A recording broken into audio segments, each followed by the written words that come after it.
RJD की लालटेन की धुंधली लाइट याद करिए, जब डकैती टालनी होती थी लालटेन बुझा देते थे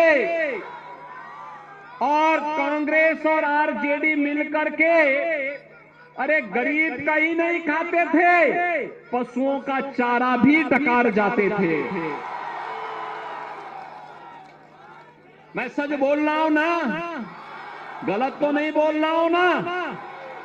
और ये वही लोग हैं, मैं तो यहां आपका बखान कर रहा हूं बक्सर का, कि महर्षि विश्वामित्र ने इसी धरती पे संकल्प लिया था कि भारत को आतंकवाद से मुक्त करना है तो राम और लक्ष्मण को यहां लेके आना पड़ेगा।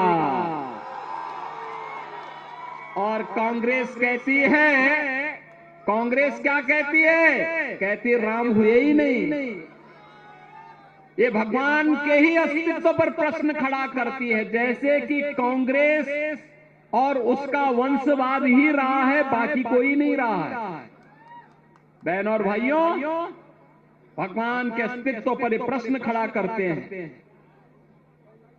आरजेडी भगवान राम के रथ को रोकती है और समाजवादी पार्टी, इनका जो यूपी का पार्टनर है ना, यह भी राम भक्तों पर गोली चलाती है। ये लोग कहते थे राम मंदिर कभी नहीं बन सकता। बहनों और भाइयों, आरजेडी और कांग्रेस के लोग क्या कह रहे हैं?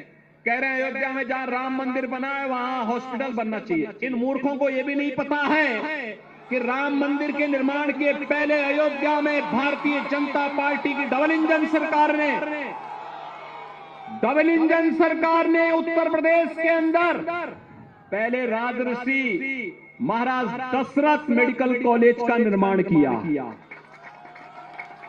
फिर महर्षि वाल्मीकि के नाम पर इंटरनेशनल एयरपोर्ट का निर्माण किया, और फिर 500 वर्षों के कलंक को समाप्त करके जो राम भक्तों की एक आस थी कि रामलला हम आएंगे मंदिर वहीं, रामलला हम आएंगे मंदिर वहीं, और राम मंदिर का भव्य मंदिर का निर्माण हो गया ना, हो गया ना।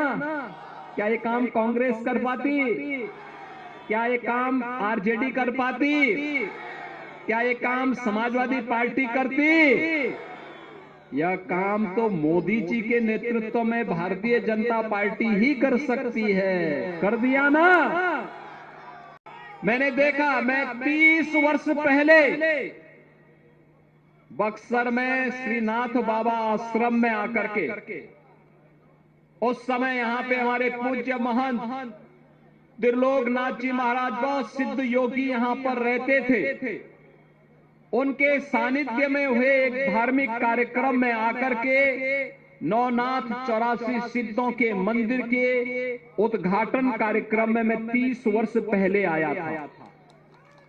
बहनों और भाइयों, बक्सर बदल गया। वह समय था जब बिहार में आतंक था। उस समय बिहार में अराजकता थी, गुंडागर्दी थी, अपहरण एक उद्योग था और भ्रष्टाचार चरम पर था। बहनों और भाइयों, आज बिहार को देख करके लगता है कि अब बिहार अपनी पुरानी उन स्मृतियों को पूरी तरह समाप्त करके एक नए भारत का नया बिहार बन चुका है, जो प्रधानमंत्री मोदी जी के विकसित भारत के संकल्प के साथ जुड़ने के लिए प्रभावी ढंग से आगे बढ़ रहा है। अब बिहार अपनी पौराणिक पहचान को फिर से स्थापित करने के लिए तेजी के साथ आगे बढ़ रहा है। ये बिहार की धरती, ये बिहार की धरती, ये वही धरती है जिसने महात्मा बुद्ध को ज्ञान प्रदान किया था। बहनों और भाइयों, बिहार की धरती वही है जिसने भारत को स्वर्ण युग में ले जाने का कार्य किया था चंद्रगुप्त मौर्य के समय में, और जिस बिहार ने चाणक्य जैसा गुरु दिया हो, ये वही बिहार है जिस बिहार ने देश की आजादी की लड़ाई में बढ़ चढ़ करके भाग लिया। वीर कुंवर सिंह इसी बिहार की धरती की उपज है। ये बिहार की धरती जिसने देश के संविधान सभा के अध्यक्ष के रूप में डॉक्टर राजेंद्र बाबू को जन्म दिया हो, ये बिहार की धरती है जिस बिहार की धरती ने देश के अंदर दूसरा उप प्रधानमंत्री बाबू जगजीवन राम के रूप में दिया हो।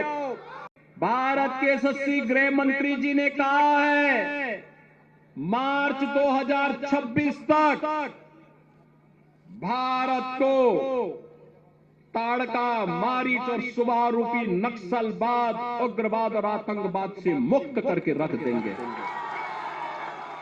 आप गृह मंत्री जी के संकल्प के साथ हैं या नहीं है?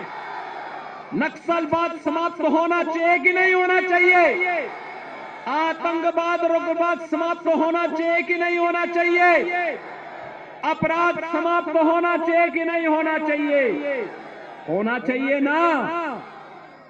तो इसके लिए कांग्रेस, आरजेडी और उनके जितने भी पार्टनर हैं जो अपराध की फैक्ट्री चलाते हैं, विकास के बैरियर हैं, इनको सत्ता में आने से रोकना पड़ेगा, इनको बेरोजगार करना पड़ेगा, तब नौजवानों के लिए रोजगार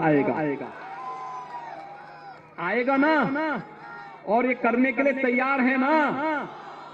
देखो उत्तर प्रदेश में भी डबल इंजन की सरकार है, तो हम लोगों ने कैसे वहां कार्य किया। वहां जितने बड़े माफिया थे सारी की सारी, ज्यादातर लोगों के जहन्नुम के टिकट कट गए।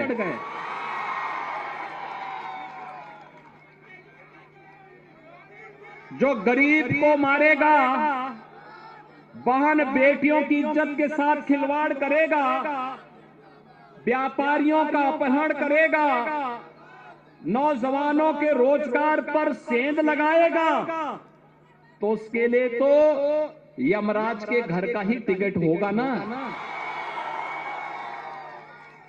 और दूसरा, उनके खानदान ने भी जितनी प्रॉपर्टी बनाई होगी अवैध तरीके से, गरीबों का शोषण करके, अपहरण करके, हमारी सरकार ने, डबल इंजन की भाजपा की सरकार ने उस पैसे, उस पूरी प्रॉपर्टी को अपने कब्जे में लेकर के गरीबों के लिए आवास बना डाली। गरीबों के लिए आवास, हर गरीब को आवास मिल रहा है। अगर आप ये खबर फेसबुक पर देख रहे हैं तो वीडियो को लाइक करके पेज को फॉलो करें। इसके अलावा अगर आप इस खबर से यूट्यूब के जरिए जुड़े हैं तो चैनल को सब्सक्राइब करके बेल आइकन दबाना बिल्कुल ना भूलें।